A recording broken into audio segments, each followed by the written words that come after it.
history is usually told at full volume, eager to impress, eager to conclude, eager to sound important before the room is settled, and the first 3 sentences alone carry the weight of maps, speeches, signatures, and moments polished until they look permanent, reliable, and safely finished in memory. It prefers frozen scenes, confident decisions, and outcomes that can be pointed to without hesitation, because certainty photographs better than process, and noise travels farther than quiet continuity. But there is another history moving beneath that surface, steady and unremarkable, one that keeps its balance not through drama, but through repetition, patience, and the discipline of returning when nothing is applauding. This history appears in the evening, after doors are closed, after windows are adjusted against the cold, after the world stops asking for statements, positions, and answers. It lives at desks and small tables, in the simple act of dipping a pen into ink, in the careful fold of a letter, in the seriousness of writing a few lines as if the entire world could rest inside them without complaint. Love, for most of history, does not behave like a story meant for applause. It behaves like a schedule that quietly holds, like a hallway walked so often the steps no longer echo, like a name spoken softly enough to avoid drawing attention, not out of fear, but out of familiarity. Fame has a habit of hardening people in memory. Once a man becomes important, he is remembered as if he were always finished, always formed, always certain. Importance usually arrives late. Love often arrives earlier, when the future still looks unfinished and slightly inconvenient, when living together requires adjustment rather than explanation. These stories are not about dramatic devotion. They are about repetition, about returning, about the quiet persistence of caring when no one is watching. There is a gentle irony here, because history celebrates conquest, discovery, and revolution, while the relationships that kept these men human were built from acts so small that no monument could hold them. Letters written too quickly, rooms shared without ceremony, evenings spent together simply because there was nowhere else to go. Tonight, these stories are not told to decorate the past, but to soften it, to reveal moments of hesitation and waiting that official accounts tend to edit out. This is a slow telling, like distant rain, like paper moving under careful hands. Napoleon Bonaparte and Joséphine de Beauharnais. Napoleon Bonaparte is usually introduced with sharp, efficient words, the kind that sound decisive even when spoken quietly. Ambition, discipline, control. They fit him neatly, like a tailored coat designed to hold its shape regardless of movement. History prefers him this way, compact and firm, a figure who advanced through the world by force of will and refused to pause long enough for doubt to catch up. In this version, he commands armies, rearranges borders, and bends time to his calendar. Everything appears orderly, deliberate, and tightly contained. Yet when Napoleon wrote to Joséphine, control frequently slipped through his fingers. The letters do not read like proclamations or strategies. They read like impatience trying to remain polite, longing attempting to disguise itself as urgency, vulnerability appearing in the margins where certainty fails. The man capable of directing thousands of lives at once was reduced in private to counting days and distances, measuring absence with an intensity that no map could resolve. It is a quieter version of power, one that feels less convincing the more urgently it is expressed. The scene is not difficult to imagine, and that may be why it lingers so comfortably in the mind. A dim candle, its light uneven, a rough wooden table that has never known luxury, paper that smells faintly new, as if it has not yet learned what it is about to carry. Napoleon sits alone, posture still disciplined, but the discipline now serves a different purpose. Each sentence is written as if it might shorten the space between him and the person he addresses. Each word is chosen quickly, then reconsidered, then written anyway. The act itself becomes a form of movement, a substitute for travel when travel is impossible. Power surrounds him on all sides, but absence travels faster. Victories arrive with formal announcements, yet the distance between letters stretches unpredictably. The more authority Napoleon gains, the more urgently he writes, as if elevation only increases the height from which he feels separated. His position grows larger, but the room in which he writes remains the same size. This imbalance never resolves. Instead, it sharpens, turning success into something that must be endured as much as enjoyed. Time, as it tends to do, eventually returns the relationship to its harsher realities. Politics intrude without apology. Succession becomes a practical concern rather than an abstract one. Expectations arrive not as suggestions, but as requirements. The private space created by letters begins to shrink under the weight of public necessity. Love does not disappear, but it is forced to adjust its posture, to occupy corners rather than the center. The marriage ends officially in early 1810, recorded with the clarity that institutions prefer when closing a chapter. What matters here is not the ending itself. Endings are easy for history to catalog. What matters is the way the feeling fades, because it does not vanish in a dramatic moment. It weakens gradually, like a small flame losing strength night after night, still visible, still warm, but increasingly vulnerable to the surrounding air. There is no single failure that explains it. There is only exhaustion, accumulating quietly, until effort no longer produces the desired heat. In a late-night telling, this process feels almost mundane. Letters continue for a time, habits linger. The tone changes subtly, not enough to alarm, but enough to signal distance growing accustomed to itself. The urgency that once rushed through every line begins to settle into formality. The words become careful again, but this time careful in a different way. They protect what remains rather than reaching for what is lost. The relationship shifts from pursuit to maintenance, and maintenance, when unsupported, eventually gives way. The irony is quiet and almost polite, the kind that does not announce itself. A man famous for conquering territory never quite manages to conquer distance. He understands borders, supply lines, and momentum, but emotional space refuses to behave according to those rules.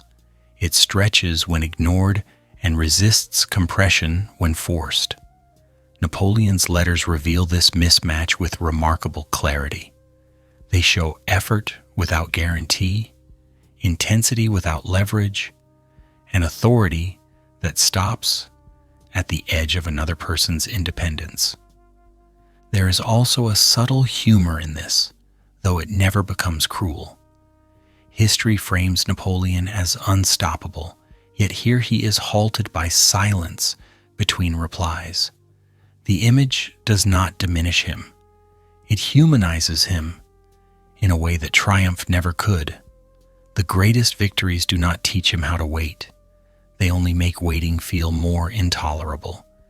Each success sharpens the contrast between what he controls and what he cannot.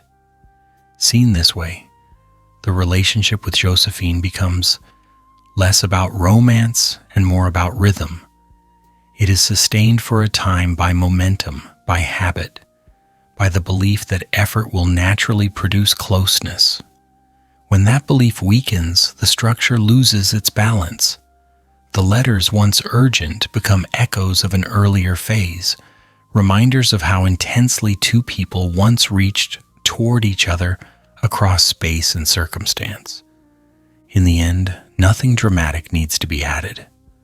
No moral needs to be extracted. The story holds on its own, resting in the small details that history often overlooks. A man writing late at night, a candle burning lower, paper folded with care, the realization that some distances remain stubbornly intact, no matter how powerful the person measuring them. Charles Darwin and Emma Wedgwood. Charles Darwin does not fit comfortably into the familiar shape of a romantic figure, and this is partly because romance, as it is usually imagined, depends on declaration, intensity, and visible transformation, while Darwin's instincts leaned toward observation, patience, and gradual accumulation. He watched before he spoke. He measured before he concluded. He noticed small variations that others stepped past without pause, and this habit shaped not only his scientific thinking but also the way he moved through intimacy. Love in his life did not arrive as a dramatic interruption. It arrived as a steady presence that learned how to coexist with thought. Perhaps this is why his relationship with Emma Wedgwood feels calm rather than theatrical when viewed from a distance. They married in 1839, not into a story of sweeping gestures, but into a life defined by routine, accommodation, and the acceptance of imperfection. Their bond does not announce itself loudly in history. Instead, it reveals itself in continuity. The absence of spectacle becomes its defining feature. Nothing needs to be proven. Nothing needs to be performed. In a slow telling, their relationship appears through ordinary scenes, the kind that do not demand attention but quietly reward it. Emma sits at the piano, her playing neither urgent nor showy, filling the room without claiming it. Darwin moves through the hallway with papers in his hands, notes and drafts accumulating as they always do. He pauses briefly, not because he has been called, but because familiarity has its own gravity. He listens for a moment, then continues on, carrying the sound with him, rather than stopping his work entirely. Their home is imperfect, and it never pretends otherwise. Rooms are used heavily. Furniture bears signs of repetition. Yet the house has rhythm. Meals arrive when expected. Work continues without ceremony. Illness, when it appears, is managed quietly, folded into the structure of daily life rather than treated as a rupture. There is no sense of emergency, only adjustment. This is not a household that aims to impress. It aims to function. Love, in this context, behaves less like inspiration and more like return. It becomes the place a restless mind settles when thinking has reached its limit.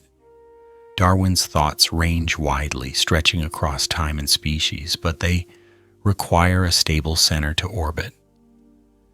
Emma provides this without instruction or insistence. Her presence does not interrupt his work. It receives him back from it. The distinction matters. She does not compete with his ideas.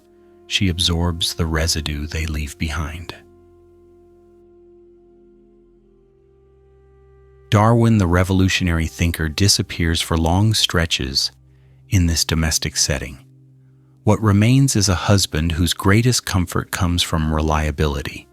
He lives alongside a woman patient enough to share space with someone who frequently forgets that time is moving. Days pass unnoticed when attention is directed inward, and Emma becomes the quiet marker of continuity. She does not rush him, She does not demand a different rhythm. She adjusts her own pace to match the unevenness of his.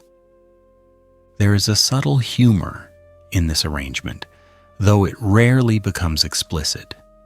The man whose ideas would unsettle established views of life itself struggles with the most basic logistics of daily existence. Letters pile up, meals grow cold, appointments slip by unnoticed. None of this produces conflict in the dramatic sense. It produces accommodation.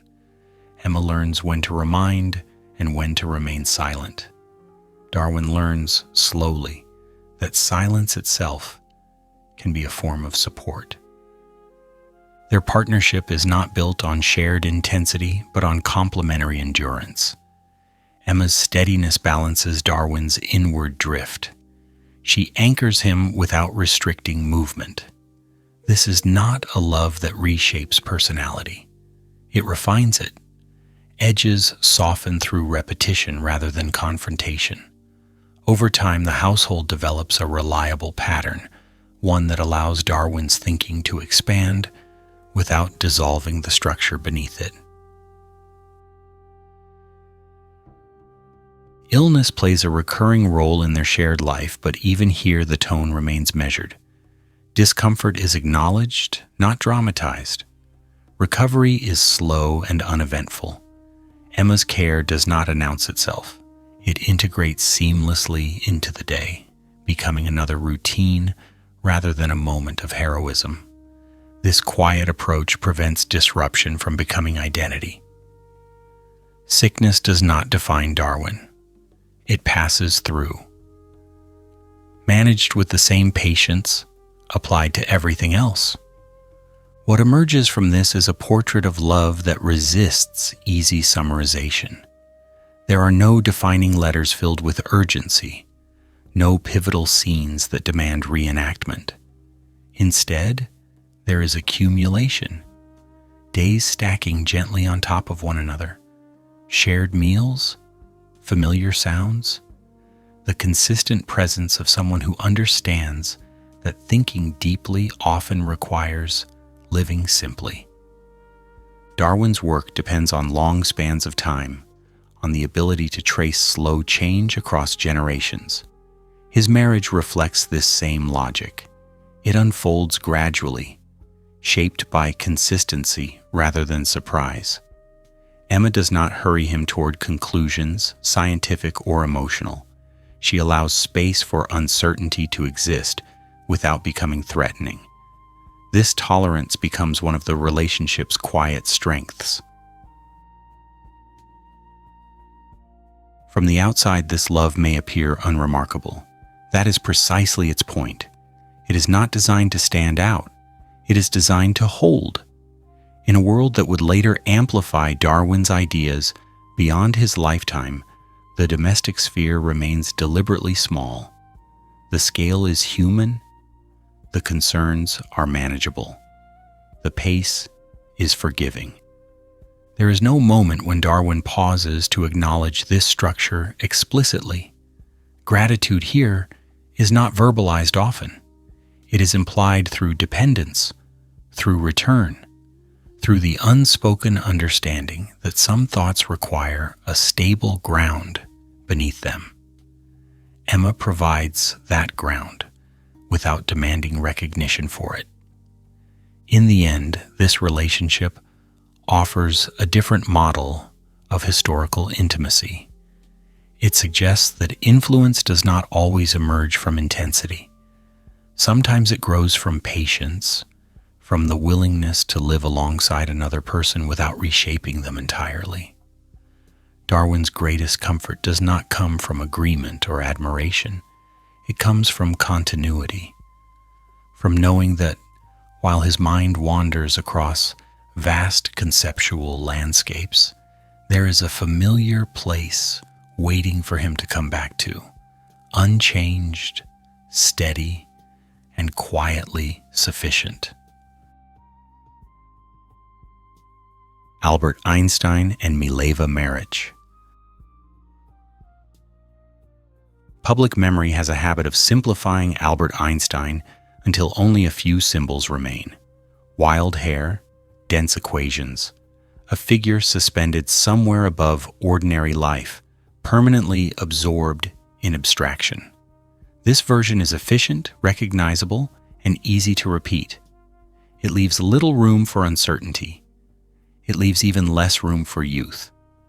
Yet private letters tell a different story, one that unfolds slowly and without spectacle, revealing someone younger, less certain, and unmistakably human. In these letters, Einstein does not stand apart from the world. He struggles inside it. The correspondence between Einstein and Mileva Maric shows a shared life built from ideas and effort rather than grand gestures. Their relationship forms in modest surroundings, small rooms that trap cold in winter, tables crowded with books, notebooks, and loose pages covered in hurried handwriting. Nothing is arranged carefully. Everything is in use. The space reflects the way they think, layered, unfinished, constantly revisited. Letters move back and forth with urgency, not because anything dramatic is happening, but because writing feels necessary, almost practical, as if staying connected depends on not letting too much time pass. This love is not constructed from dramatic declarations. It is constructed from collaboration, from studying together, from working through problems line by line, from enduring fatigue, uncertainty, and ambition side by side. Their connection grows out of shared labor rather than shared fantasy. They read the same material. They struggle with the same questions.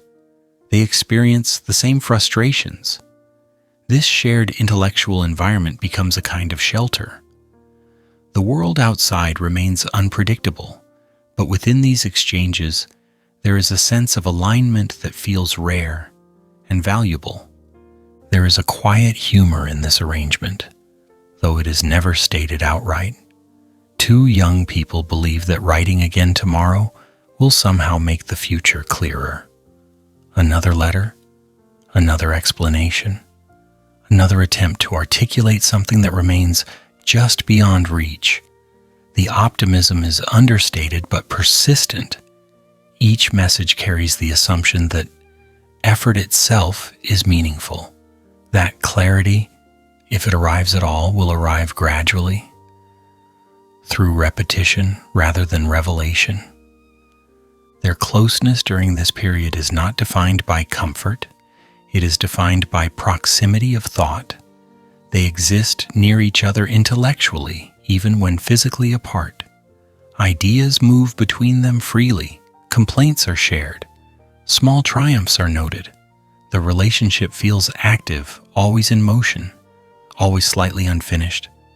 There is no sense of arrival, only continuation. This ongoing process gives the closeness its particular intensity. It is not rooted in certainty, but in shared momentum. Einstein in these letters is not yet the figure history will later construct. He worries about recognition. He doubts his direction. He expresses enthusiasm that sometimes borders on restlessness. Mileva appears not as an observer, but as a participant. She understands the material. She shares the struggle. Their exchanges suggest partnership rather than admiration. This balance shapes the tone of the relationship. Neither person stands entirely above the other. They meet on uneven ground and move forward together. The physical settings of their lives reinforce this sense of modest collaboration. There are no grand rooms or dramatic landscapes, just cramped apartments, worn furniture, and the persistent presence of unfinished work. Cold weather seeps into these spaces, slowing movement and sharpening discomfort. Fatigue becomes familiar. Meals are simple, days blur together. Yet within this constrained environment, something expansive takes shape. The future feels open precisely because it has not yet hardened into expectation. For a time, they are very close, close enough that the world still feels flexible, unshaped, and responsive to effort. Possibility has not yet narrowed. Consequences have not yet accumulated. The closeness does not need to defend itself. It exists naturally, sustained by shared purpose rather than promise. This period carries a particular lightness, even as the work itself remains demanding. The pressure of ambition is present, but it has not yet become heavy. As time moves forward, pressures increase. Responsibilities begin to form more clearly. External expectations intrude. The correspondence shifts subtly, not through sudden change, but through altered emphasis. Practical concerns take up more space. The future, once open, begins to suggest limits. Yet what remains consistent is the memory of that earlier closeness, when ideas flowed easily and effort felt sufficient on its own. The normality of this love is what makes it durable in memory. There are no moments designed to be remembered, no singular turning points. Instead, there is accumulation. Letter after letter, day after day, shared fatigue, shared hope. The relationship does not insist on importance. It simply exists, doing its work quietly in the background of developing lives. When everything else is set aside, this closeness is what remains.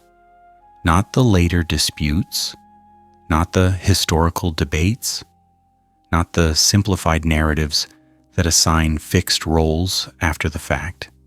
What remains is the image of two people sitting across from scattered papers, believing that careful thought and continued effort might eventually bring coherence, both to their work and to their lives. This belief is never mocked within the letters. It is taken seriously, even when outcomes remain uncertain. There is an implicit trust that persistence matters, that returning to the same problems, the same questions, and the same exchanges has value independent of success. This attitude shapes the emotional tone of their relationship. It does not rush toward resolution. It accepts incompleteness as a condition rather than a failure. Einstein's later image obscures this phase almost entirely.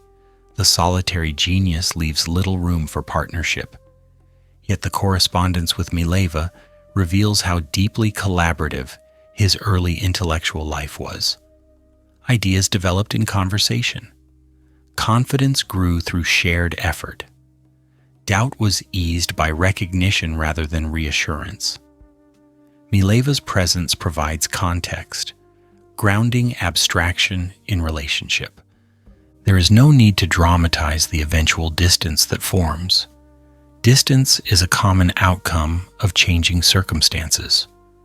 What matters is that for a meaningful span of time, closeness existed without needing justification. It did not depend on permanence. It depended on participation, on writing again tomorrow, on continuing to engage even when clarity remained elusive. In a late-night telling, this story settles into a gentle rhythm. Pages rustle, pens move, cold air presses against thin walls. Two people work side by side, convinced that understanding is something built slowly through shared patience rather than sudden insight. The world has not yet decided what they will become. For now, that uncertainty feels less like a threat and more like space.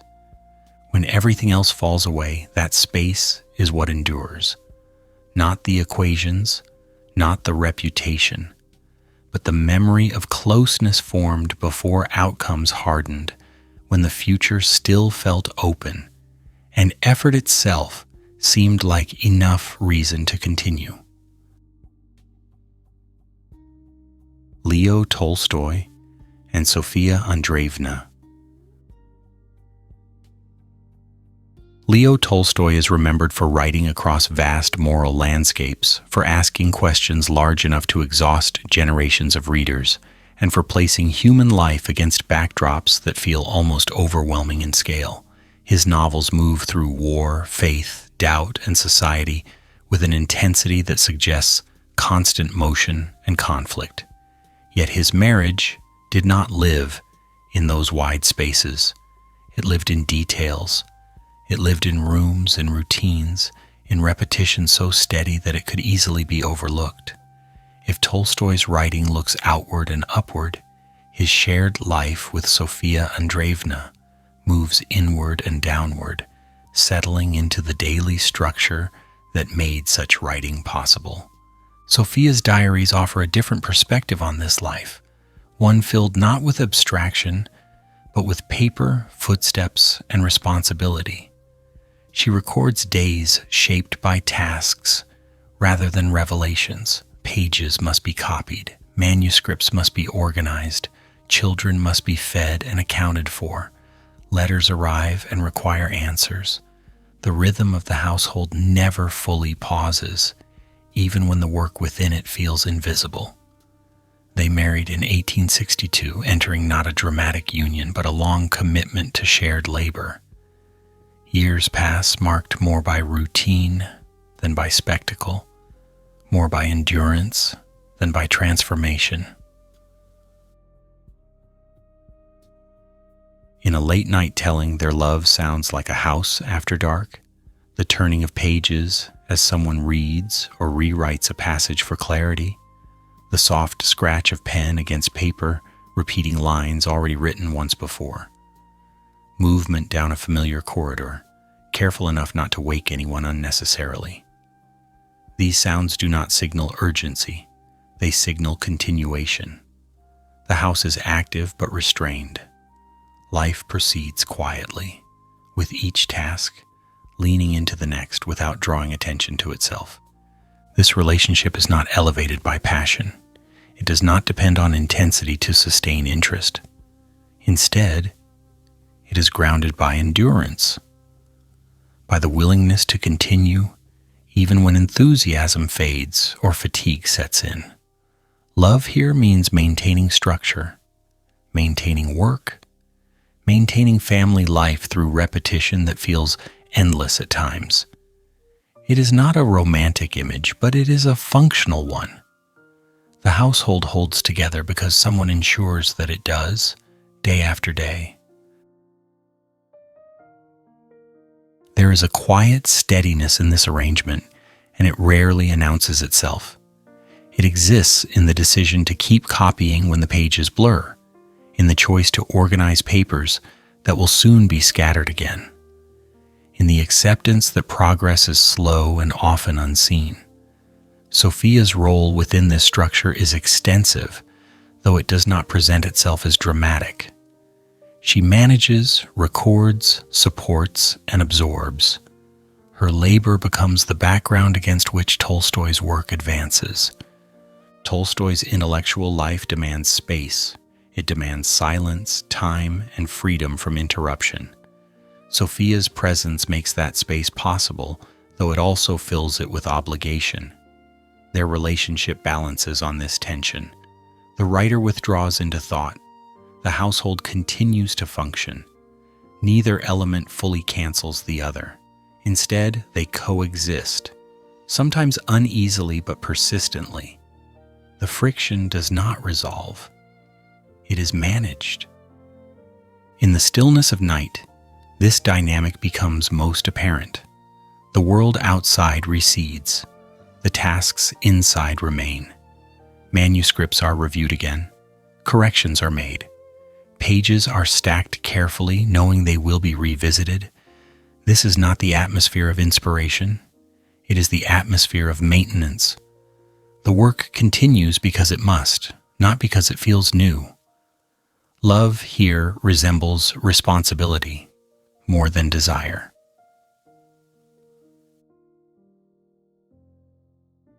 There is a subdued irony in the contrast between Tolstoy's public voice and his private environment. The man who interrogates morality on a grand scale relies on a domestic system built from repetition and care. The household does not reflect his philosophical extremes. It stabilizes them. Sofia's diaries capture this without embellishment. They do not attempt to elevate daily life into symbolism. They record it as it is, dense with obligation and sustained by routine. Family life adds another layer of repetition. Children introduce additional rhythms, additional demands. Schedules expand. Fatigue becomes familiar, yet the structure holds. Meals are prepared. Lessons are given. Evenings pass in predictable patterns. The home does not aspire to serenity. It aspires to continuity. That aspiration shapes the emotional tone of the relationship more than any single feeling ever could. This love does not lift people upward. It does not promise escape or transcendence. It keeps them standing. It allows life to proceed when enthusiasm alone would fail. It absorbs frustration without transforming it into spectacle. The steadiness may appear unremarkable, but it carries weight. It sustains not only work, but existence itself, through years that blur together in memory. Tolstoy's writing gains permanence. His marriage remains process. One is preserved in books, the other unfolds daily, rarely summarized. Yet without the second, the first would struggle to exist in its final form. The relationship does not demand recognition. It operates quietly, shaping conditions rather than conclusions. Sofia's endurance becomes part of the architecture of Tolstoy's life, even if it remains largely invisible to readers. There are moments of strain, but they do not redefine the structure. They are folded back into routine, absorbed by the same mechanisms that manage everything else. The relationship continues not because it is easy, but because it is habitual. Habit here is not indifference. It is commitment stripped of ornament. It is the decision to continue without needing constant affirmation. In the late hours when activity slows but does not stop, this love becomes audible again. Pages turn, footsteps fade, lamps are adjusted lower. Nothing dramatic occurs. And yet, this is the substance of the relationship. A life shared through maintenance rather than momentum. A partnership defined by the work of keeping things intact. Some loves are remembered because they burn brightly. Others persist because they do not burn out. Tolstoy and Sofia's marriage belongs to the second category. It does not rise, it holds. In doing so, it provides a quiet counterpoint to the vast moral questions Tolstoy explored elsewhere. It suggests that while ideas may search endlessly for meaning, life itself often survives through repetition, responsibility, and the unremarkable discipline of continuing to stand. Martin Luther King Jr. and Coretta Scott King. Some relationships survive not because they are endlessly retold, but because they are carefully recorded. They remain visible through documents rather than rumor, through dates rather than legend, through archives that preserve what actually happened without embellishment. Martin Luther King Jr. and Coretta Scott King belong to this quieter category of historical intimacy. Their marriage, recorded plainly in June 1953, does not announce itself with spectacle. It appears instead as a decision, made deliberately, sustained consistently, and carried forward with attention rather than performance. In a calm telling, their story moves slowly and without dramatic turns. A meeting occurs, an understanding forms, a shared direction becomes apparent. None of this needs emphasis. There is no urgency to prove intensity. The relationship settles into purpose early, shaped by the awareness that life together will require alignment more than expression. Love here is not measured by how loudly it speaks. It is measured by how reliably it holds. Romance, in the traditional sense, is not always available to them. Time is uneven. Circumstances intrude. Responsibilities multiply. What becomes more useful than romance is trust. And trust proves itself not through moments of excitement, but through repetition. There are mornings when coats are put on without comment. Words are exchanged briefly, efficiently, without needing explanation. Someone knows where the other is going. Someone expects a return. These small certainties form the spine of their shared life. The presence of another person becomes a stabilizing force, not an escape, but an anchor. The household remains intact because someone attends to it. Decisions are made with awareness of impact. Silence is interpreted correctly. Support appears without announcement. In this arrangement, love does not interrupt work. It absorbs the consequences of it. The relationship does not demand center stage.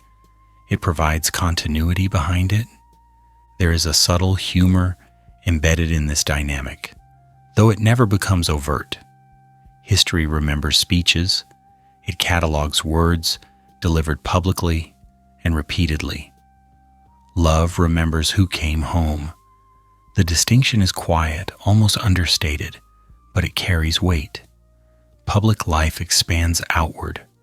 Private life narrows inward.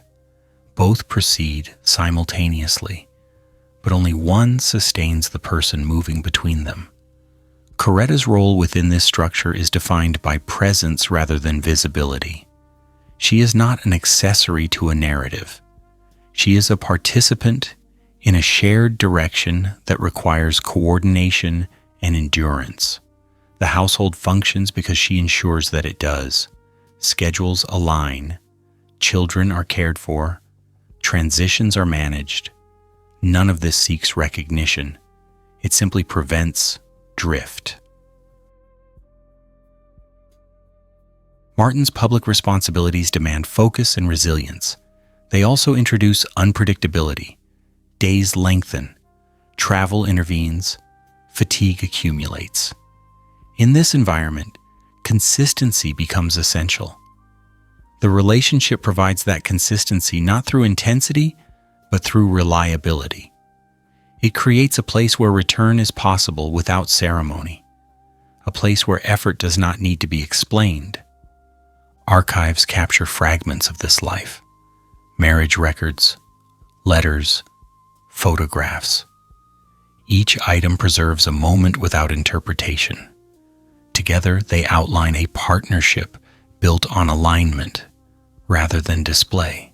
The documentation does not dramatize affection. It confirms commitment. The effect is almost procedural, yet deeply human. Love here is organized, attentive, and deliberate.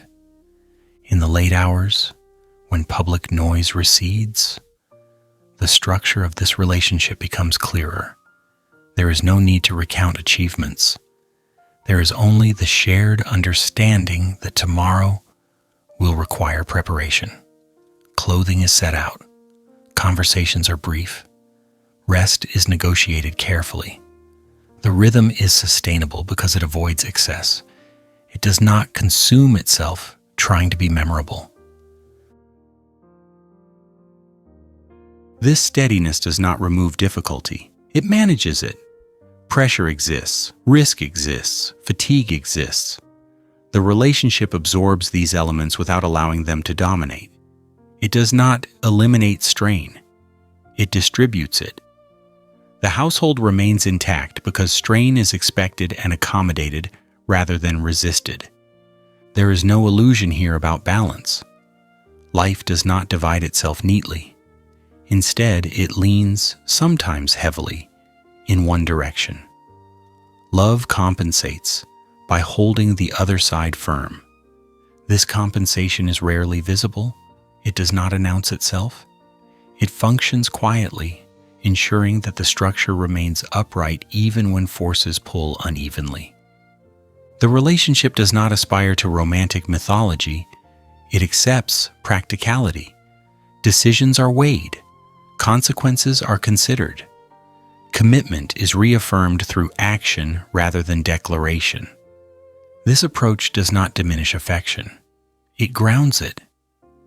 It allows care to persist without requiring constant renewal. Public memory often simplifies Martin Luther King Jr. into a voice, a figure associated with words spoken at pivotal moments. Private life complicates that image. It introduces routine, it introduces dependence, it introduces the need for someone who remains present when speeches end and attention moves elsewhere. Coretta fulfills this role not through spectacle, but through steadiness. Their shared life reflects a mutual understanding of purpose. It does not erase individuality. It aligns direction. Each person knows the cost of the path they are walking. Each accepts that cost without dramatization. Love, in this context, is not a refuge from responsibility. It is a companion to it. As years pass, the pattern deepens. Habits solidify. Expectations become implicit. The relationship gains weight not through change, but through continuity. What began as a decision becomes infrastructure.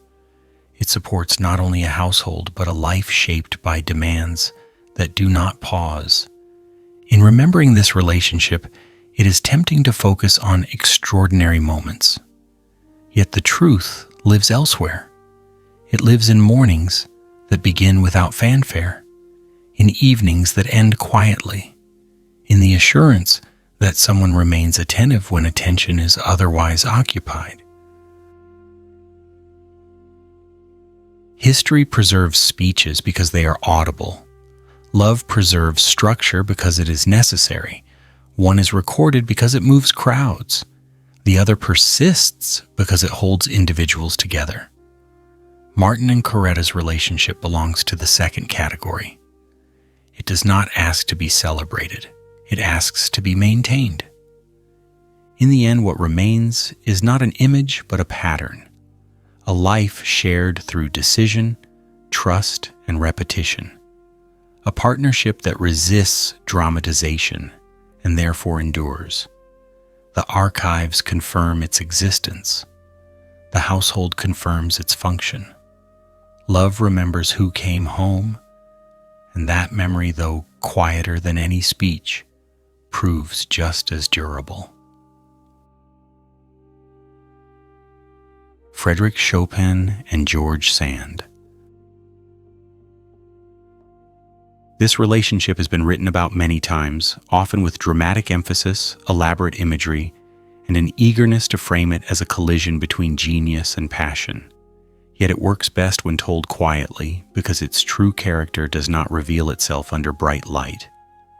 It appears instead in dim rooms, during long winters, in intervals of silence where nothing needs to be proven. Frederic Chopin and George Sand came together around 1838, not as symbols, but as two people whose temperaments differed sharply and whose needs did not always align neatly with expectation. In a sleep version of their story, genius steps aside early. Chopin becomes not a monument to musical brilliance, but a tired and sensitive man whose body places limits on his ambition. His health demands warmth, rest, and a reduction of pressure that the outside world is rarely willing to grant. He is easily exhausted. Noise weighs on him, crowds drain rather than inspire.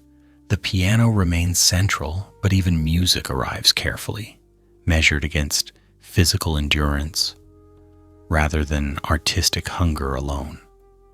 George Sand, in contrast, moves through the world with practicality. She organizes rather than retreats. She protects rather than withdraws. Her strength is not performative, it is logistical.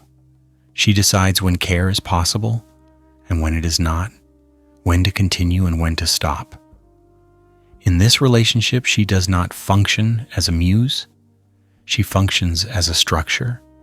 She creates conditions under which Chopin can remain upright, focused, and reasonably well, at least for a time. Their love lives in winter rooms where cold presses against walls and windows are adjusted repeatedly to maintain fragile comfort. Music drifts softly, never forced, filling the space without demanding attention. Long silences follow, not because something is wrong, but because silence is required. Conversation becomes optional. Presence becomes enough. These moments lack theatrical shape, yet they hold weight precisely because they do not strain toward meaning. The domestic rhythm they share is shaped by necessity rather than idealism. Meals are planned with care. Schedules adjust around health rather than social opportunity. Travel is limited. Days become repetitive, but repetition here is stabilizing. It reduces uncertainty. It allows Chopin's energy to be spent selectively rather than constantly replenished. Sand's role in this rhythm is decisive. She manages details so that larger concerns do not overwhelm what remains of Chopin's strength. There is a subtle irony in how history frames this relationship.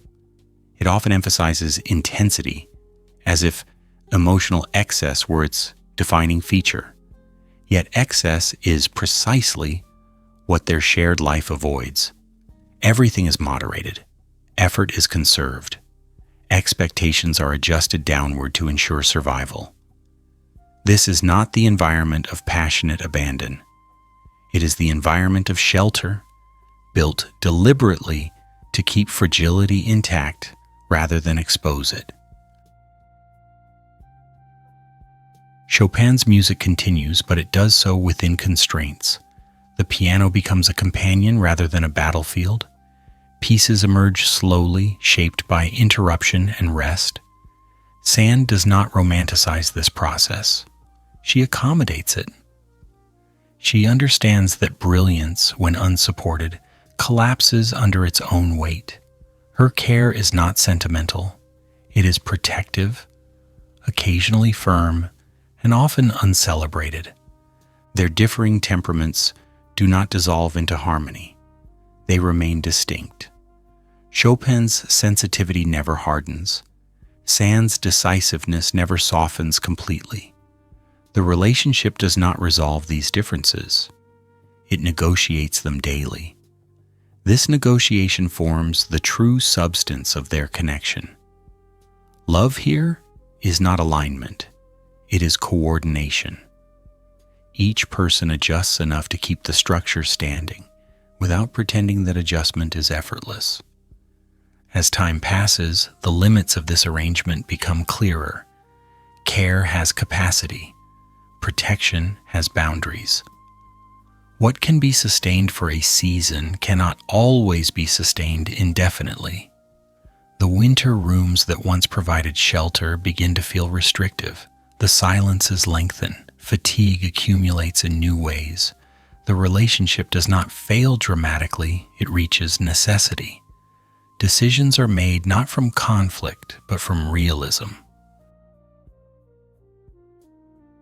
The ending arrives without spectacle. There is no singular rupture that demands retelling. The relationship concludes because its conditions can no longer be maintained without cost exceeding benefit.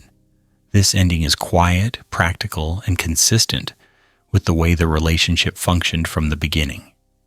It does not deny what existed. It acknowledges its limits.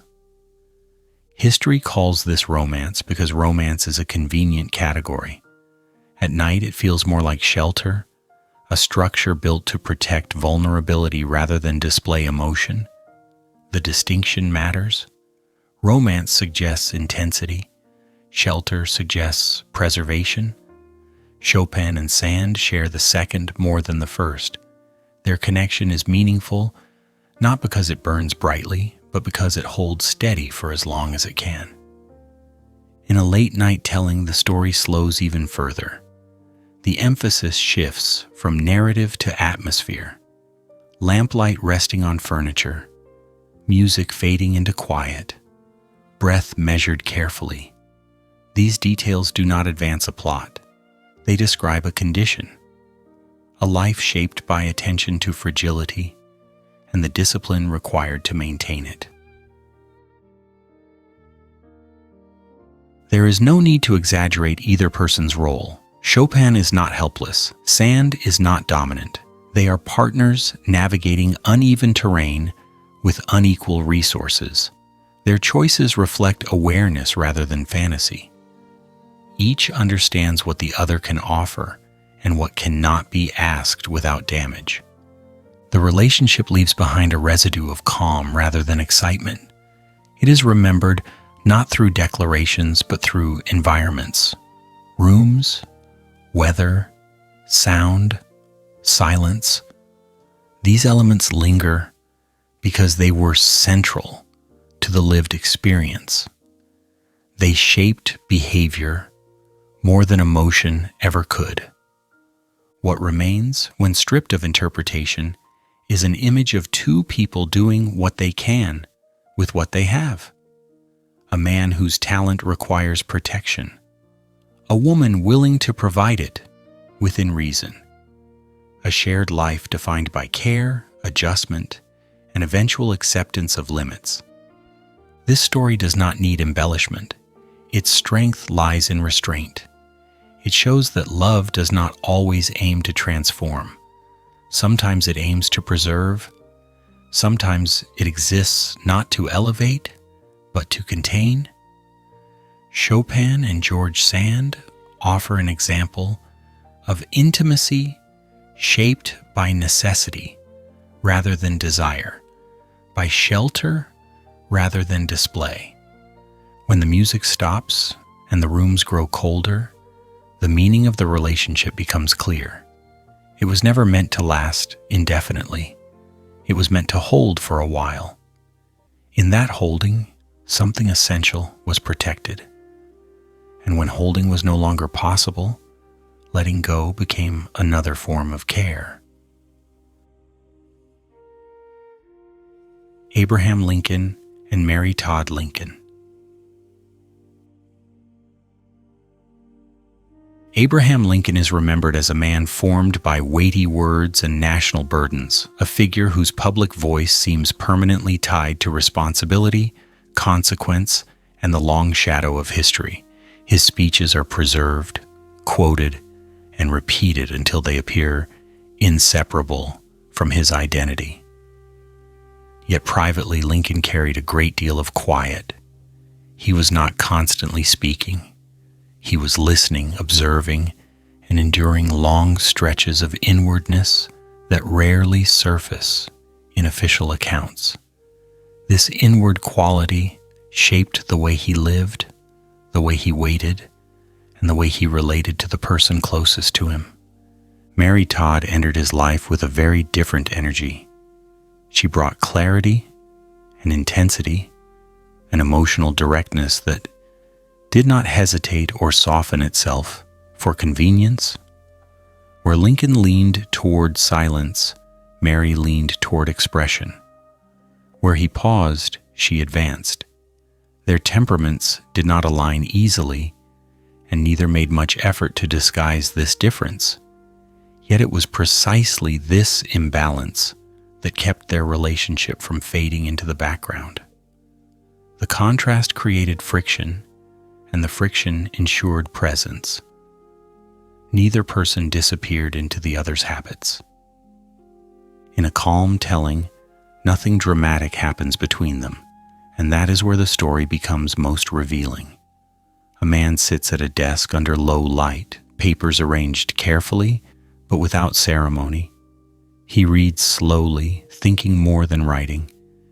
In the next room, a woman moves through familiar space, her presence registered through sound rather than sight. Footsteps, a drawer opening, the subtle rearrangement of objects. The certainty that someone remains awake nearby becomes a quiet reassurance. No exchange is required for this awareness to matter. Love here does not function as an escape from the world. It is not a retreat or a refuge. Instead, it becomes the place where the world passes through more slowly. External demands do not vanish when Lincoln returns home.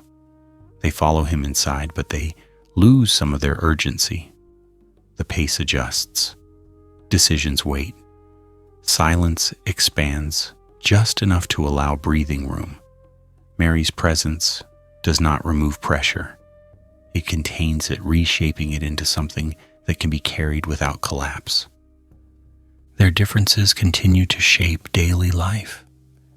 Mary's intensity does not recede with time.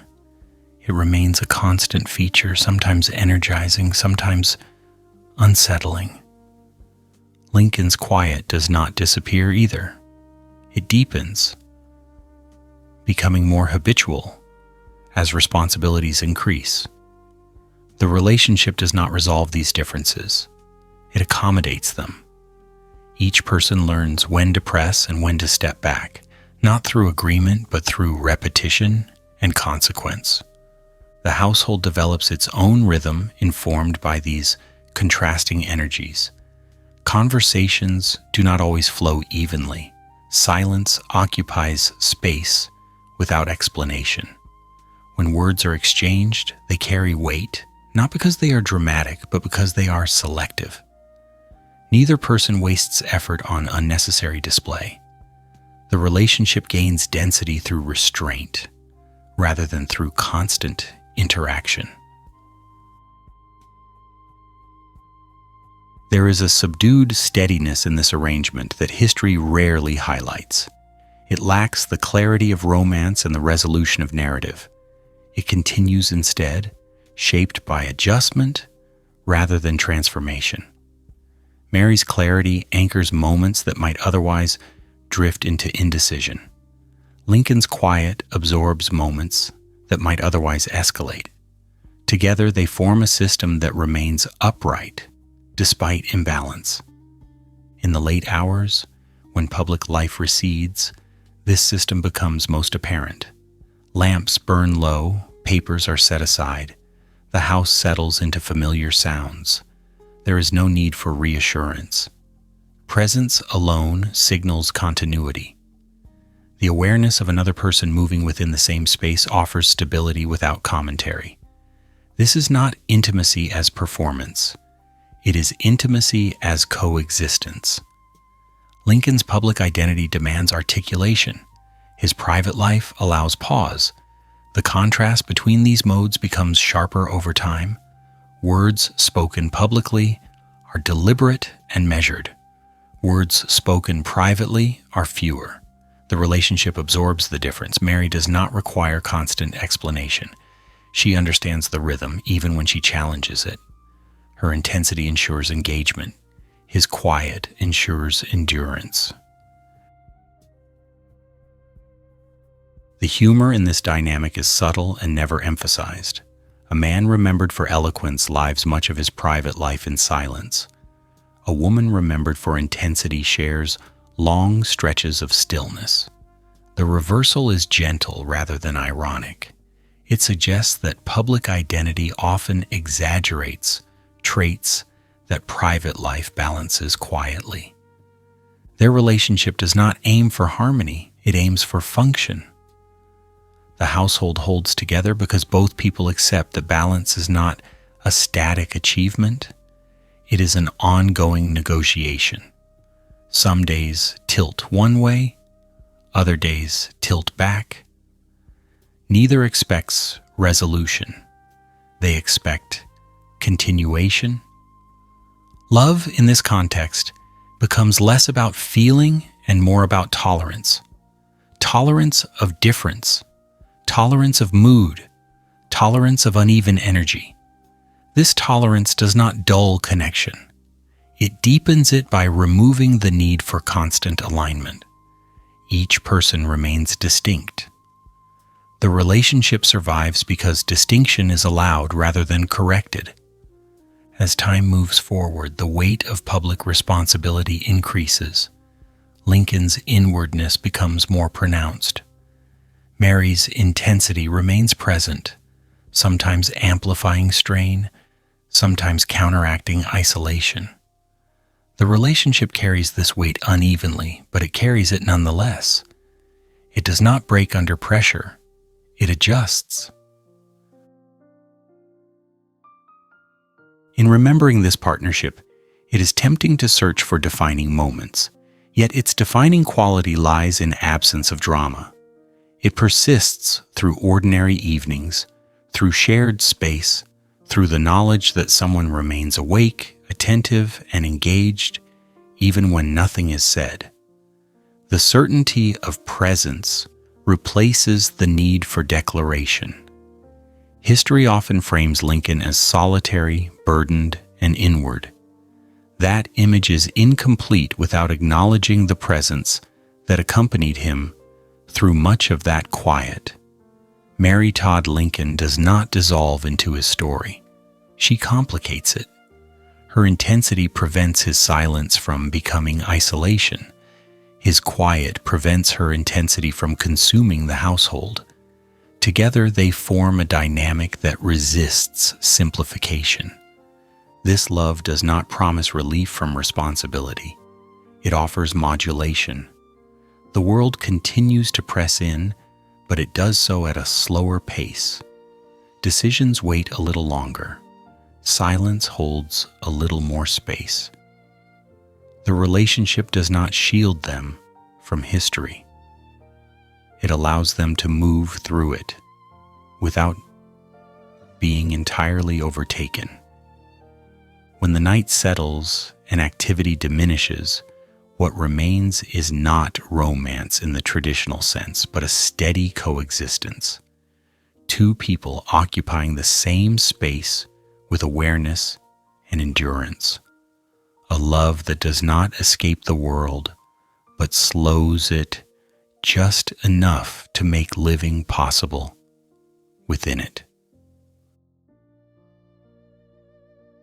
Johann Wolfgang von Goethe and Christiane Vulpius. Johann Wolfgang von Goethe is most often positioned within salons, libraries, and intellectual circles, surrounded by discussion, admiration, and the expectation that brilliance should be visible and socially legible. History prefers to imagine him in conversation with thinkers, critics, and patrons, moving easily through rooms where ideas are exchanged as a form of currency. Yet the most lasting love of his life did not originate in those spaces. It arrived from outside them, without endorsement, without ceremony, and without protection. Christiane Vulpius entered his life carrying none of the markers that polite society valued, and precisely because of this, their relationship unfolded beyond approval rather than within it. Christiane did not belong to Goethe's world by reputation or position. She was not introduced through networks designed to legitimize attachment. She appeared instead as a presence that did not need explanation to exist. Their connection did not begin as a statement. It began as proximity. Over time, proximity became habit, and habit became attachment. The relationship developed quietly, unannounced, and largely unconcerned with how it appeared from the outside. What mattered was not how it was perceived, but how it functioned. Time passes in their story through domestic scenes rather than public milestones. Simple mornings establish rhythm. Unremarkable meals fill hours without commentary.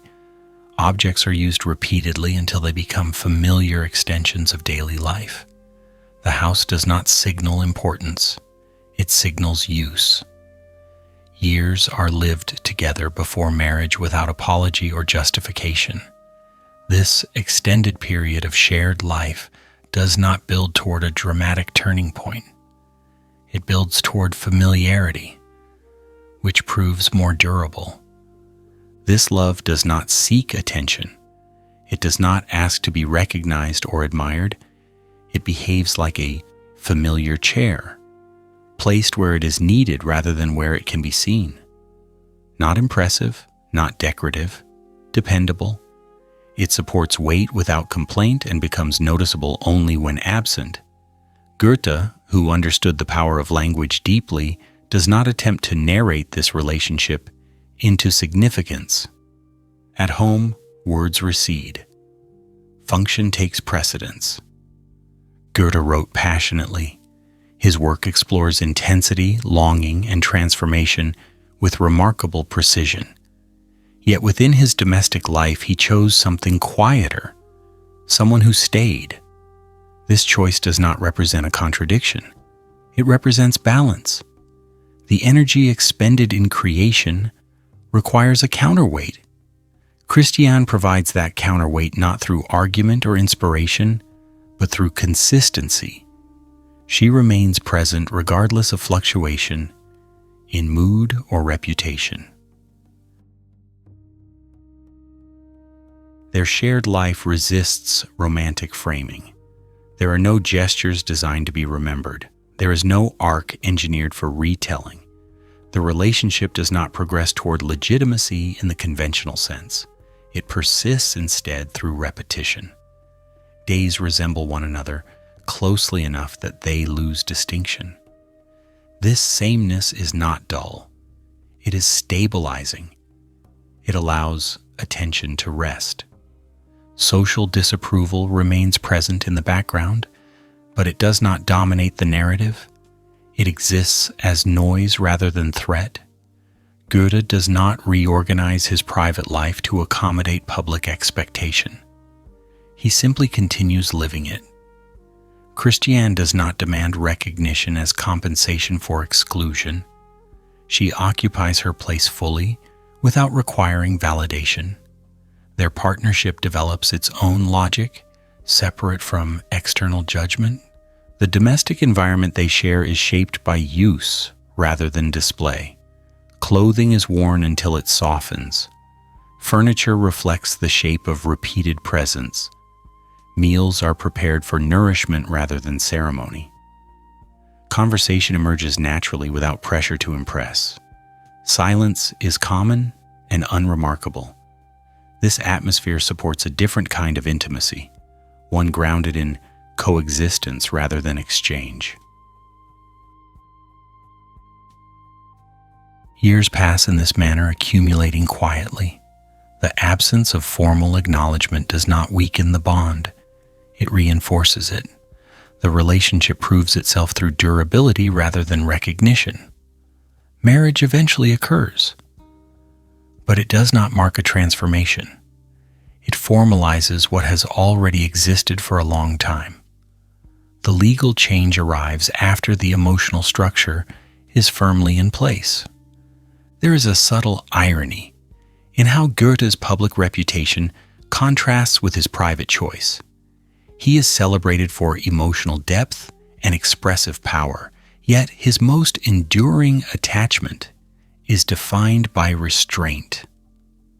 The love that lasts does not mirror the passions he articulates in writing. It counters them. It offers steadiness where intensity might otherwise exhaust itself. Christiane's role in Goethe's life is often underestimated because it does not fit familiar narratives. She is not positioned as a muse in the traditional sense. She does not serve as a symbol. She functions as a presence. She manages daily realities, absorbs fluctuation, and remains consistent through shifts in circumstance. Her contribution is not inspirational. It is structural. This structure allows Goethe's creative life to expand without destabilizing his personal one. The household holds because someone attends to its continuity. The relationship does not compete with his work. It contains it. It provides a stable environment that absorbs the demands of public life without requiring constant negotiation. In the late hours, when external obligations fall away, this arrangement becomes most visible. The house quiets. Routine asserts itself gently. There is no need for explanation. Presence alone confirms connection. The absence of spectacle becomes reassuring. Nothing is required beyond staying. Their love demonstrates that endurance often depends on simplicity. By reducing expectation, it increases resilience. By avoiding display, it preserves function. The relationship does not attempt to prove depth. It lives it quietly. Over time, this quiet proves more convincing than any declaration. Goethe's writing remains public and expansive. His private life remains contained and repetitive. These two modes do not compete, they coexist. One explores possibility, the other maintains reality. Christiane's presence ensures that exploration does not dissolve into abstraction. She anchors it in daily existence. In remembering this relationship, it is tempting to search for drama or conflict, yet its defining feature is refusal of drama. It persists by avoiding excess. It survives because it does not demand transformation. It allows each person to remain largely as they are. This love does not lift anyone upward. It does not claim to redeem or transcend. It supports, it holds, it remains. Like a familiar chair, it waits where it is placed, offering rest without comment. Goethe may be remembered for passion in language, but in life, he chose reliability. At night, when public identity fades, that choice feels especially clear. The quiet presence of someone who stays outlasts applause. The relationship does not require interpretation. It requires maintenance. Through years of shared mornings, meals, and silence, it fulfills that requirement steadily.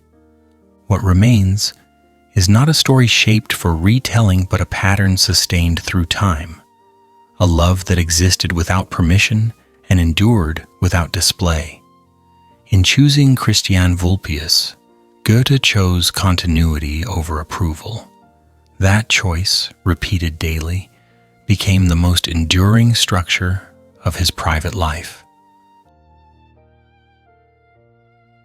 Mark Twain and Olivia Langdon Clemens.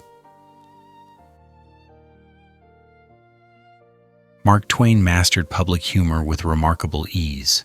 He understood timing, exaggeration, and the careful placement of irony well enough to make entire rooms respond in unison.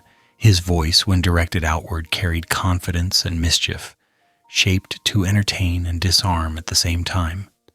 The persona he presented publicly thrived on wit and visibility, moving easily through lecture halls, newspapers, and conversations where laughter served as proof of success. Yet privately, this energy did not sustain him. Away from audiences, Twain relied on steadiness rather than performance, and it was in this quieter register that his relationship with Olivia Langdon Clemens took shape.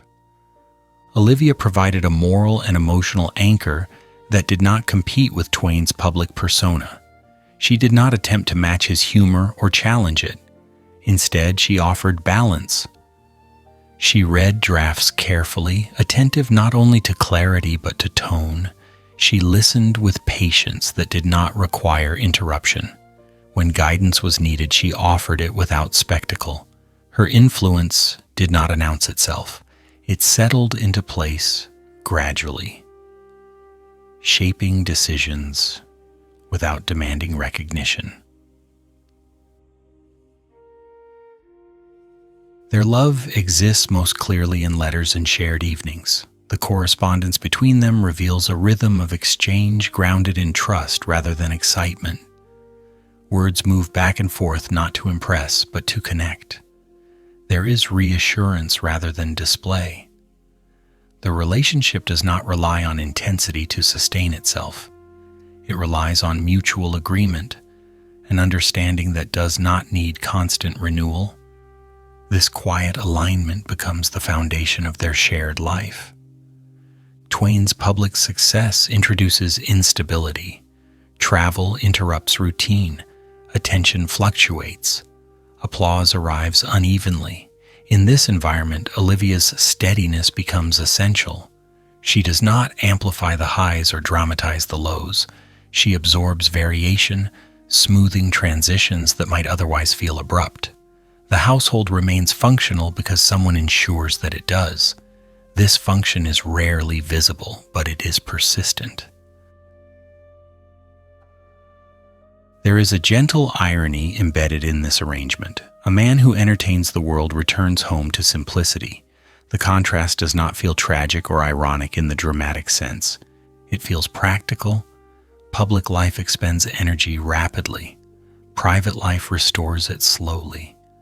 Twain's humor thrives on observation and critique, but it also depends on a place where observation can stop. Olivia provides that place without comment. Evenings together do not follow elaborate patterns. They are shared quietly. Conversation unfolds naturally or not at all. Reading occurs side by side. Drafts are reviewed when needed, set aside when not. The absence of urgency allows attention to rest. These moments do not advance a narrative. They maintain equilibrium. In this maintenance, affection deepens without needing to change form. Olivia's guidance does not function as control. It operates through trust. Twain accepts her judgment because it is consistent rather than forceful. She does not insist. She suggests. Her influence is most effective precisely because it does not compete with his voice. It complements it, refining rather than redirecting. Over time, this refinement becomes integral to his work, though it remains largely unacknowledged publicly. The relationship does not aim for dramatic milestones. It progresses through repetition. Days resemble one another closely enough to blur. This sameness is not stagnant. It is stabilizing. Twain's imagination ranges widely, but it returns consistently to a household that does not demand reinvention. Olivia's presence ensures continuity. She remains attentive even when attention elsewhere multiplies. There is humor here, but it is subdued. Twain's sharp wit softens within domestic space. The jokes recede. Practical matters take precedence. This shift does not diminish him. It restores him. The ability to stop performing becomes as valuable as the ability to perform well. Olivia understands this instinctively. She does not ask for entertainment. She offers listening. Letters exchanged between them carry this tone clearly. They are affectionate without excess. Concerns are addressed directly. Reassurance appears without ornament. The writing does not strain toward beauty. It aims for clarity. This clarity reinforces trust. Each person knows what to expect. Surprises are rare. Reliability becomes a shared value. Public memory often reduces Twain to humor alone. This reduction obscures the dependence beneath it. The laughter rests on a foundation of steadiness that is easy to overlook. Olivia's role within this foundation is structural. She does not inspire humor directly. She creates conditions under which humor can exist without exhausting its source. The household they share reflects this balance. It does not aspire to spectacle. It functions efficiently. Decisions are made thoughtfully. Finances are considered carefully. Social obligations are weighed rather than embraced impulsively. This measured approach counters the volatility of public life. The contrast is intentional. It preserves sustainability. As years pass, the rhythm deepens. Trust accumulates. Habits solidify. The relationship does not need reinvention. It benefits from predictability. Twain's outward-facing work continues to evolve, but his inward-facing life remains grounded.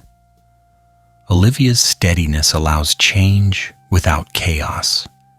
The partnership absorbs fluctuation rather than amplifying it. There is no moment when Twain pauses to formally acknowledge this dynamic. Gratitude appears indirectly through reliance, through return, through the consistent choice to share drafts, concerns, and silence. Olivia's understanding becomes a constant presence, shaping decisions even when unspoken. Her role does not require validation. It proves itself through endurance. The irony remains gentle. The man who critiques society publicly depends on private simplicity. The performer depends on a listener. The voice depends on a quiet space. None of this diminishes Twain's legacy. It contextualizes it. Humor does not arise in isolation. It emerges from a life structured enough to support observation without collapse. Sometimes one understanding listener is more than enough. Olivia fulfills this role without fanfare. She listens carefully, responds thoughtfully, and remains present. This presence anchors Twain when public life threatens to fragment attention. The relationship does not rescue him from the world. It allows him to re-enter it with balance intact. In remembering this partnership, it is tempting to focus on output and acclaim, yet the relationship itself operates below that level. It sustains rather than shines. It functions quietly, enabling creativity without competing with it. Love here is not excitement. It is agreement. It is the shared acceptance of a rhythm that works. The story concludes without dramatic resolution because it does not require one. It continues through letters, evenings, and mutual trust. The world laughs. The household remains steady. Twain entertains millions. Olivia listens to one. That difference, subtle and unremarkable, becomes the most durable structure in his private life. Nelson Mandela and Winnie Madikizela? Mandela? Some loves are shaped by circumstances that do not allow continuity, not because feeling disappears, but because time itself becomes uneven and uncooperative. Nelson Mandela and Winnie Madikizela Mandela met when they were young, at a point when the future still appeared negotiable, and the weight of consequence had not yet settled fully into view. Hope arrived early, almost naturally, followed by belief. The quiet assumption that commitment could move forward alongside conviction without asking either to shrink. In the beginning, their connection felt like alignment, two lives oriented toward the same horizon, confident that endurance would be sufficient. Their early years together carried an atmosphere of possibility rather than certainty. The relationship was not constructed as a retreat from difficulty, but as a shared stance toward it. They did not imagine separation as a defining feature of their lives. Instead, closeness was assumed to be expandable, capable of stretching to accommodate whatever demands arrived. This assumption was sincere, and sincerity matters here. It explains the tone of the bond before pressure altered its shape. There was trust in process, trust that time, even when demanding, would eventually return what it borrowed. In a slow telling, the story repeats one image rather than advancing through events. one person waiting, one person moving forward. This repetition does not dramatize itself. It settles into rhythm. Waiting becomes an action rather than a pause. Movement becomes a responsibility rather than a choice. The image remains stable even as years accumulate around it because the conditions that produced it do not resolve quickly. The relationship does not progress along a familiar arc. It holds in place. Memories of closeness are preserved rather than extended. Early moments do not multiply into new ones at the expected pace. Instead, they become reference points, returned to mentally rather than physically. This preservation is not nostalgia in the sentimental sense. It is maintenance. The relationship survives through recollection when continuation becomes impossible. Memory does not replace presence, but it prevents erasure. It keeps the bond intact in a reduced form. This love is not a failure. That distinction matters because failure implies inadequacy, and inadequacy is not the defining feature here. What emerges instead is evidence of sincerity under pressure. The conditions that shape the relationship exceed personal capacity to correct them. Commitment remains present, but its expression is constrained. The bond does not dissolve. It transforms into something narrower, heavier, and more difficult to sustain. Nelson's path demands movement that cannot be shared in ordinary ways. His absence is not casual, it is structured, prolonged, and unavoidable. Winnie's position becomes defined by endurance rather than partnership. She remains visible, present, and engaged, carrying the weight of waiting publicly as well as privately. This dual burden alters the balance of the relationship. Waiting, when extended indefinitely, reshapes identity. It requires strength, but it also exacts cost. The relationship absorbs this cost unevenly. Time passes differently for each person. One life advances through experience shaped by constraint. The other advances through exposure shaped by visibility. The shared center they once occupied becomes difficult to locate. Communication persists, but it cannot restore symmetry. Words bridge distance imperfectly. Silence fills what cannot be crossed. In the late hours when attention fades, the shape of this love becomes clearer. It is no longer defined by shared routines or mutual presence. It is defined by parallel endurance. Each person holds a version of the relationship that cannot fully align with the others. This misalignment does not imply insincerity. It reflects the strain imposed by history rather than by choice. Hope remains present, but it changes texture. It becomes less expansive and more focused. Belief persists, but it narrows toward survival rather than growth. The future, once imagined as shared, becomes uncertain in form. This uncertainty does not cancel the past. It reframes it. Early closeness remains meaningful precisely because it cannot be recreated.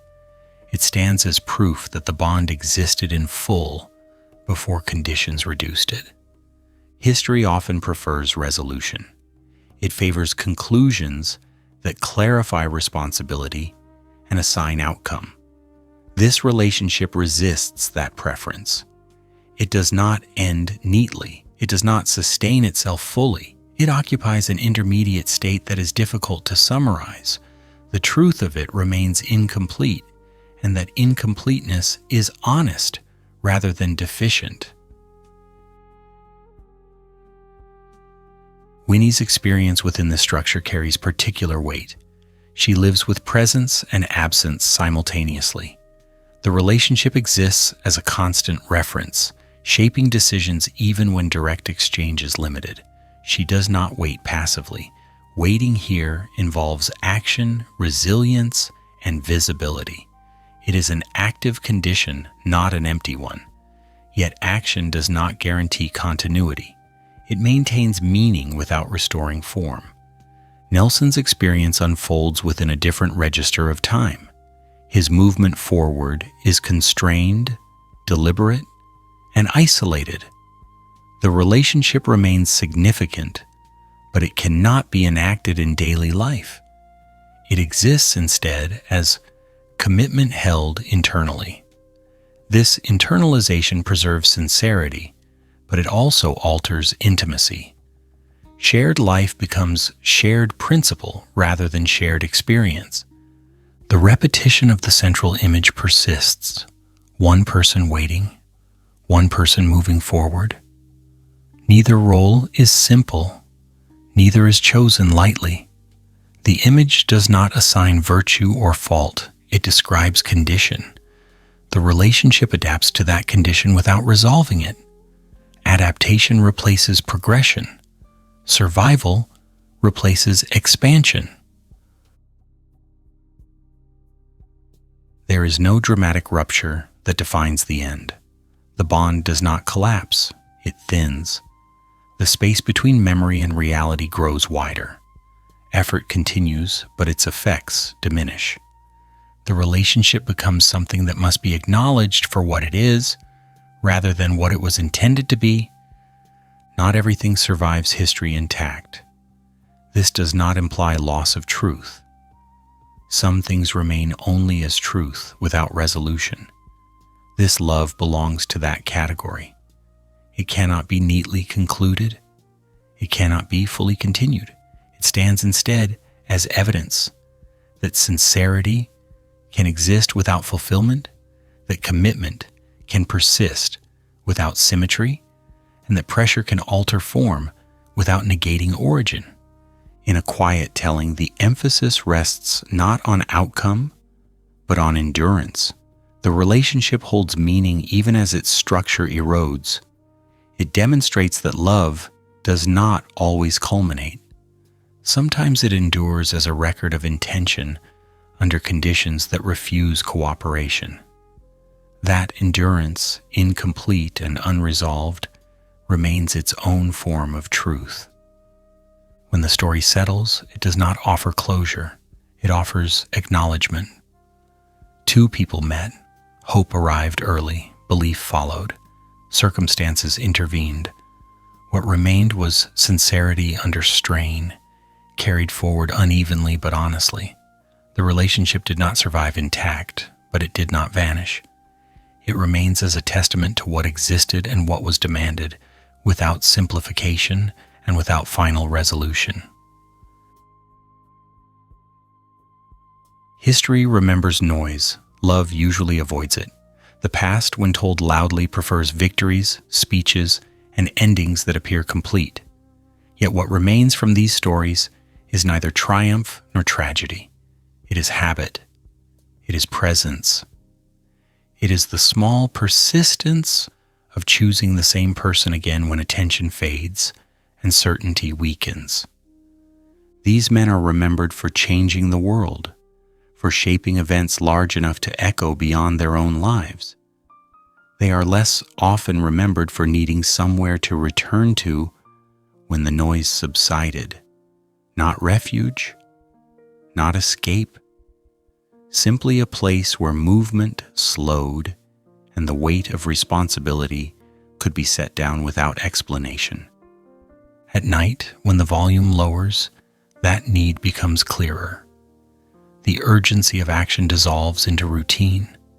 The language of speeches gives way to quieter exchanges or none at all. What matters is not expression but continuity. Someone remains nearby. Someone notices absence. Someone keeps the structure intact. Love, in this telling, does not announce itself. It does not compete with history. It moves alongside it, absorbing pressure without demanding recognition. It functions through repetition, through patience, through the unremarkable discipline of staying.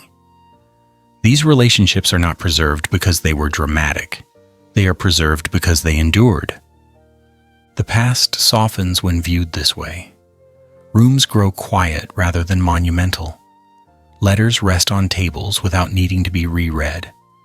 Objects retain the shape of use rather than symbolism. Memory shifts from spectacle to texture, from moments to patterns, from declarations to habits. What survives is not resolution. Many of these stories do not resolve cleanly. They do not conclude with certainty or agreement. Some loves are shaped by circumstances that do not allow continuity. Others persist without recognition. None of this diminishes their truth. It clarifies it. History often demands meaning. Love often resists it. It does not aim to teach or conclude. It aims to remain functional, to hold weight without collapsing, to allow life to proceed when attention is elsewhere. This quiet function gives it durability that noise cannot sustain. Listening finally becomes enough. The need to interpret fades. The need to judge dissolves. What remains is acknowledgement that beneath change, beneath ambition, beneath public memory, there was connection. Not always visible, not always successful, but present. In the end, these stories leave no command. They leave a condition. The understanding that while history moves forward loudly, love stays behind quietly, maintaining what can be maintained. And when everything else recedes, that quiet weight remains. It asks nothing from the listener except attention and patience. There is no lesson to extract and no verdict to deliver. The stories simply settle into the background, becoming part of the night itself. In that quiet, continuity feels heavier than explanation, and presence outweighs memory, allowing rest without closure, certainty, or demand, only the steady knowledge that someone once stayed, and that staying mattered more than being remembered loudly by history or time alone ever could prove or deny it.